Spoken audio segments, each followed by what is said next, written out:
Stepping away from the hair industry and diving deeper into my role as a research scientist opened my mind up to so many different conversations. So I hope you can handle this. Let's talk about it. Something quite startling that I read when I was going through all of your work is that beauty and hair products marketed to Black women often contain the most toxic ingredients. Yes, that is known as environmental injustice. So that's one of I would say, the most tragic circumstances that we're facing as a society is that the people who are exposed to the most amount of toxins are low-income people and people in ethnic groups. And so some of these products that are marketed specifically to Black girls contain some of the worst ingredients I have ever seen. And I think it should be outlawed. Like you said, the fragrances, the endocrine disruptors, these harsh detergents, some formaldehyde releasers. Formaldehyde's a human carcinogen. What place does it have in a beauty and personal care product? It doesn't. It needs to be removed. There needs to be better regulations and better protection for vulnerable populations. I was doing some research and I looked at Harvard Health, and it said 50% of products advertised to Black women contain endocrine disruptors, which are those disruptors that are going to impact their hormones, increase their chance of things like cancer, infertility, etc., compared to roughly 7% that are advertised to white women. And these endocrine disruptors can impact fertility and increase their chance of getting cancer. Why is that? Why is that the case? I think it has to do a lot with the types of products that certain demographics would gravitate towards. So depending on your hair type, what kind of products you might need. Pay attention to what she just said. What hair type and what products you need. Pay attention to the team natural lingo. Listen. In those products in particular, in such high numbers. That's really the problem, is why is it more prevalent for those populations than others? And I think this is an ongoing societal issue of environmental injustice and, to a certain extent, environmental racism. I love the support, but I want Black women to take accountability in knowing that before Team Natural started, Black women were not put in categories by themselves. We had the same access to hair products that other women are using, but we decided that we needed other products. And we can't say that it's all just race baiting, because the majority of these Black owned products are owned by Black people or managed by Black people. So what are we really talking about, you guys? I want y'all to pay attention. This is the behind the scenes. I've been talking about this, trying to put y'all on game for years, and I know it's hard for a lot of people to receive the truth, but it hurts, girl. And it's a form of sort of environmental injustice. Are people aware of this? I don't think so. I think the vast majority of people are entirely unaware of this, and studies show it, because there are studies showing that the earlier you start using cosmetic products, the higher your chance of coming down with breast cancer. And the people who had the highest prevalence were African American females. So I think it's a combination of the fact that there is some level of racism, environmental injustice, but also a cultural and societal preference for certain products. Please tell me you picked that up. She just said there's a certain preference that certain groups of women, Black women specifically, have for certain products. It is through your preference and through the things that you're saying you need based on social media that is determining what additives they are adding into these products. Understand that social media for other races, as it pertains to hair care, does not look like it looks for Black women, and this is by choice. Black women chose this. Black women said we need different products, we need team natural products, we need our own products, and we don't want any of the products that you guys have in yours. So find replacements for all of these things, because all of your additives are bad. Give us these additives because we need them. And now we're blaming the industry for the end result of our own. It's so crazy because now, in hindsight, looking back on everything, if we are really accountable, we were warned. It's not like, oh, a lack of education or a lack of products. Everything was presented to us. But when Team Natural came along, when YouTube came along, when social media came along, we picked the wrong side. You guys picked the wrong side. And they just started to capitalize off of it and make product after product after additive, and none of them were needed. You could have went without all of them. We've always had products, always, So always. black women are at the highest risk of getting breast cancer under the age of 40. Yes.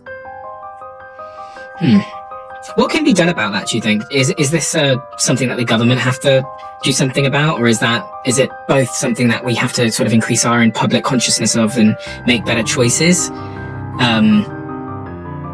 Is there an easy solution to fix this? I think if we wait for the government to take action, we'll be waiting for a long time. The cosmetic regulations in the United States were not updated until recently. And before that, the last update was when they were actually created nearly 100 years prior. 100 years had gone by. No change to the cosmetic regulations. None. Yet, more and more products are being churned out without being tested, without knowing what the health effects are. And then later on, we see increases in all of these diseases that we've been talking about. So here we go. Back to the money. Back to me talking and running my mouth about bacteria, greasing the scalp, oils and butters, all of these new products, Maya Organics, all of these new products that y'all are constantly putting on your head every 5 minutes. Every time you wake up, there's a brand new YouTuber with a brand new product that you should buy. None of these products are regulated. They are just making stuff up, throwing the noodles at the wall, hoping the pasta done. But the thing is, if you guys just stop jumping on every new bandwagon that comes around, they'll stop doing it. But because every single time a brand new product drops, if there's your favorite celebrity, baby, you are going out and you are going to get that product. You're going to love it. And depending on how much you love that celebrity, you're going to be lying to everybody telling them that it's the best product since sliced bread. Some of y'all can't even pay our phone bill, but y'all going out and buying all of Beyonce's products is more than your freaking phone bill. You don't need any of those things. All of the products that are within Cosmoprop is crazy. It's right there on the Amazon. It's crazy. You don't have to go that far to find the things that you need. But if you are constantly looking on YouTube and that is where you're looking for hair products, if you're searching for hair care tips on TikTok and on YouTube, that is your issue. You're going to run into problems, okay? You do not get a degree from YouTube. You don't. And even though I am a YouTuber, I could not have learned the things that I know on YouTube, which is why most of your team natural people are going back to cosmetology school or just doing something else in general, because as they go deeper they see the behind the scenes, the things that they do not put in the videos, the things that don't make the edit. They see, oh my god, I cannot keep doing this, I'm gonna be bald, right? So then you guys just see what they put online and you're like, their hair is long, look at that. But long hair doesn't equal healthy hair. All right. And I have so many clients with beautiful long hair, and guess what, none of them walked around with wet hair. None of them just put products in their hair and then set under the dryer and then just left out of the house. No, every last client that I had knew that they had to properly set their bonds if they wanted to maintain healthy hair.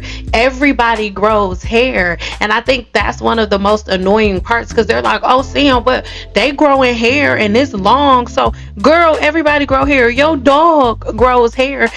But how healthy is your hair in real life? That's what's really going to make the difference. And that's what's going to be the determining factor, because the majority of my clients are over 50, right? And they've been doing what y'all call team natural practices, greasing their scalp and all of that, for over 30 years. And hair weathering takes anywhere between 6 months to 25 years to start. That means you could be doing your team natural stuff for years. Let's say you're doing it for like 10 years, and then one day your follicle cannot take anymore. One day the derma papilla cannot take anymore, and then it begins to detach itself from the blood supply and the balding process starts. You guys think just because you've been doing something for 15 years or for 5 years or for 6 years that that's okay. YouTube has most people confused, because my clients that had really long and beautiful healthy hair did not walk around with wet hair. They did not air dry their hair. They had very simplistic processes and practices. So I really hope that this makes sense. Let's hop into this last part. Hey girl, hey, Cynple here, coming at you with another video. And when I say that the word excited does not even begin to describe what your girl is feeling right now. So remember my client Kendra, the one with the really long hair? I'll put a link to that video in the description box below as well. And I told all of you guys that she has a twin, and that her twin was just as beautiful as her, and their hair is just like magical. Yeah. So I told you guys that I was gonna bring Kendra in with her sister, and I hit them up. I'm like, hey girl, what you doing, girl? And she was like, oh, it's my birthday, girl. Our birthday coming up, girl. And I was like, ooh, girl, your birthday coming up, girl. I got a birthday present for you, girl. This is Kendra and Raven. They are twin sisters, as you can see, and I did their hair for years. The only reason I don't do their hair anymore is because I don't do anybody's hair anymore. I have retired, but I used to love doing their hair. Oh my freaking God. And you guys think that women like them have long hair because they're doing all of the wash and goes and all of that. Absolutely not. Their mother did not air dry their hair. Their mother had a set schedule for them where she shampooed, conditioned, blow dried their hair, and then she put some braids in it, and she did not wrap ponytail holders around their ends, right? Just about from like a little bit below mid shaft, or a lot below mid shaft, but not wrapping anything around their ends. And they did not slather their ends in oil.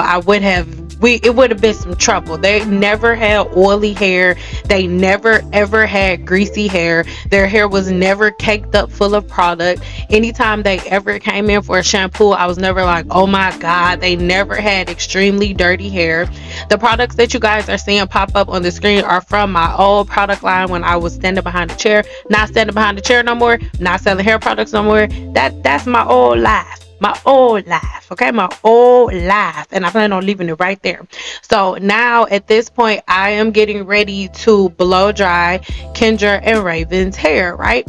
So first thing I'm doing is combing this product straight through Raven's hair. Remember, there is a difference between combing and detangling. I detangle their hair long before I put any water in it, or else I will be here all day.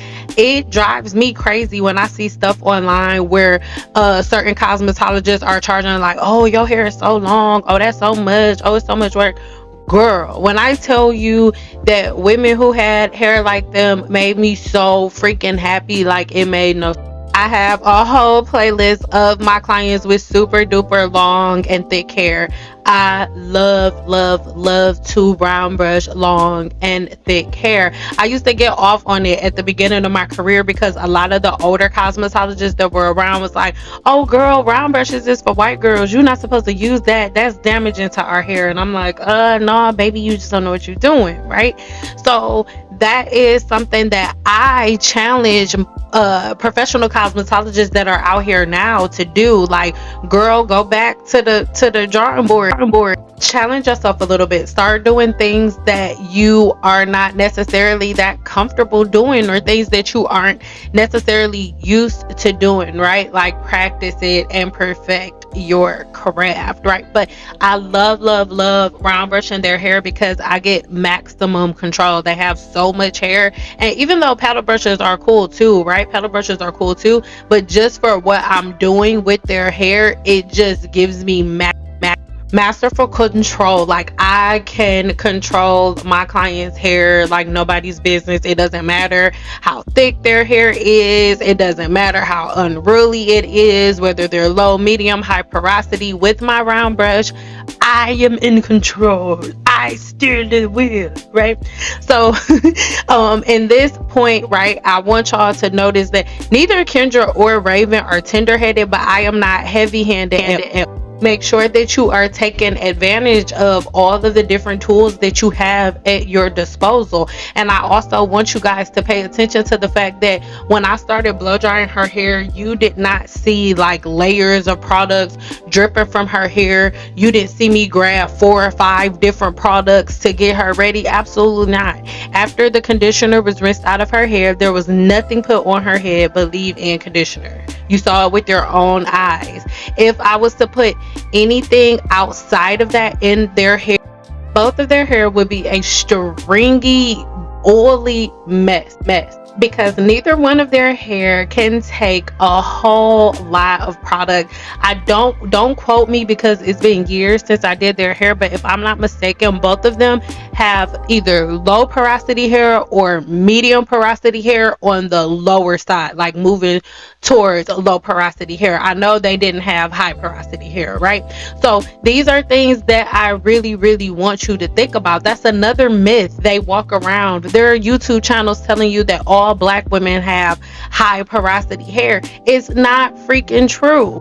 If you focus on the science of hair instead of trying to be the first person to have your hands on every new product that they release every other month, then you will be able to master a set pattern and routine that allows you to keep a healthy hair growth cycle, as well as a routine and pattern that makes it able for you to retain length. Because remember, it's not enough to grow hair, right? Just to grow hair. You have to have healthy patterns and routines that make it possible for you to be able to retain the length that you're actually growing. What's the point of you growing hair if you don't know how to hold on to it? Everybody wants to do all of these 50 million kabillion different hairstyles. Oh, Sam, tell me some different styles, some twisty boops, some twisty doops, all of these braids, all of these twists, all of these different knots that you're putting on the ends. You are not able to retain length. When you guys are in the bathtub and you're combing out globs and globs of hair, my baby, where do you think that hair is coming from? That's the length that you were supposed to be retaining. So if you're combing out globs of hair in your shower and then you're trying to figure out why your hair is not growing, right? If you're trying to figure out why your hair is not growing, it's very simplistic. Look at the amount of hair within the brush. If that much hair comes out every time you comb your hair, there's something wrong. It's not normal. All of your patterns need to change. If you look at my reviews from the 7-day challenge, they are seeing a drastic amount of shedding, right? It's crazy. So if you guys start making different decisions, make decisions to choose the people who've literally spent their lives how to properly grow your hair back, how to properly reset your hair growth cycle, and all of these things, right? I'm not going to talk you to death through the rest of this video. Y'all can sit back and watch. If you guys want to see part 2 of this video, if you want me to find it and repost it, then let me know in the description box below. Let me know in the comments below, and I will go ahead and post the finishing product. But I just blow dried both of their hair. So as you can see, it's a lot of work, girl. One had her hair straight and the other one had her hair in body curls. So again, if you want to see those 2 full videos where I straighten Kendra's hair and put body curls in Raven's hair, then make sure you come back. Turn your post notifications on, girl. And people say all the time, oh my God, I know you were so tired. I really was not, because when you have the proper technique with round brushing, it's not tiring. It's actually so easy, so simplistic. That round brush rolls through their hair like butter. Oh my God, I loved doing their hair. Again, if you want to see more, make sure you subscribe to my channel, click on that bell notification, and until next time, my baby, bye bye. Let me know what you think about this video in the comments. Again, let me know in the comments. Give me, if you've made it to this point in the video, give me a lamb emoji in the comments, because you know some of Mary's little lambs may be coming for me in the comments if they don't agree. So if you don't know what to comment, just put a little lamb in the comments for me. Bye to Mary's little lambs, and bye girl to all of my OGs that listen to me, and not just bye girl, bye boy, because y'all be on here too. See y'all later.